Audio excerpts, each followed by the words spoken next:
Dobrý deň, moje tvárové joginky. Moje meno je Zuzana Perez Zavková pre tých, ktorí ma ešte nepoznáte a vítam vás na mojom kanáli Lotos Face Yoga.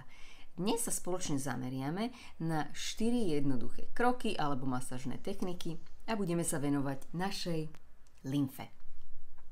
Ja už som v niektorých z mojich videí lymfu zopárkrát spomínala, ako ste si možno že mohli všimnúť.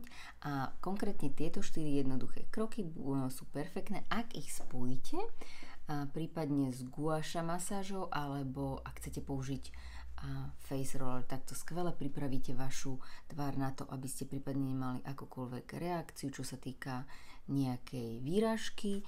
No zároveň, keď veľmi preženiete guaša masáž, možno ste nevedeli, môžete si ako keby navodiť pocit jemnej takej chrípky jemnej. Takže je vhodné naozaj nepreháňať to s guaša masážou. Dobre, pustíme sa do toho. Začíname takým základným krokom, od ktorého sa väčšinou odvíjajú všetky tieto lymfatické masáže, a teda krkom, všetkými prstami, úplne jemným, ľahkým ťahom od začiatku krku až nad kľúčne kosti. Drvivá časť, alebo teda väčšina lymfatickej masáže je vykonávaná naozaj takým pohybom, až ako keby ste sa hladkali pierkom. Čiže toto je nie viac ako 30 sekúnd, tesne nad kľúčnou kosťou, 10 až 20 krát maximálne.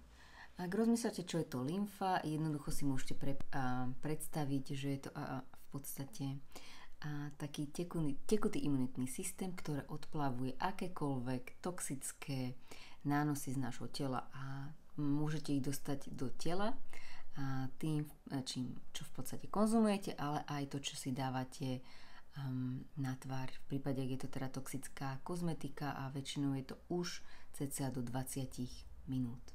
Dobre, pokračujeme ďalej a teraz to bude iba takéto jemné poťahovanie ušných lalôčkov, maximálne 5 krát, a tuto skvele aktivujete lymfu.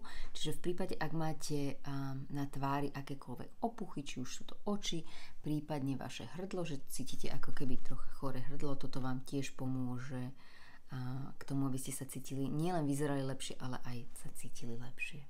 Pokračujeme ďalej a tentokrát ja to volám tak, že spok hmat alebo masážna technika.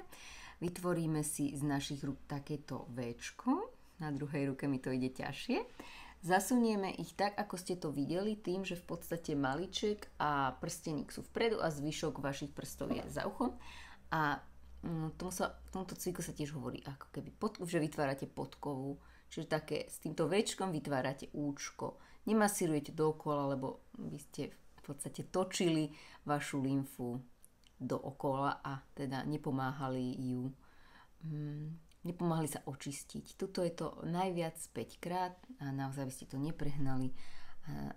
Zakončíme túto lymfatickú masáž tým, a ja to naozaj milujem, a to je masážou vašej hlavy. Nemôžete tu urobiť v podstate nič zlé alebo si uškodiť. Začnite presne tak, ako to cítite, jemnými krúživými pohybmi. Kľudne si môžete zatvoriť oči, prípadne si povzdychnite a takto krúživými pohybmi, či už to vykonávate oboma rukami alebo niekedy iba pravou alebo ľavou rukou a potom sa stretnú v unizono pohybe masážnom. Je to na vás, nezabúdajte aj na krk, jemne si pomasírovať krúživými pohybmi. A ja sa teším s vami, ak som mohla vám akýmkoľvek spôsobom pomôcť, aby ste sa cítili lepšie, lebo toto je moje motto. Pomôcť ľuďom. Želám vám krásny deň. Ahojte.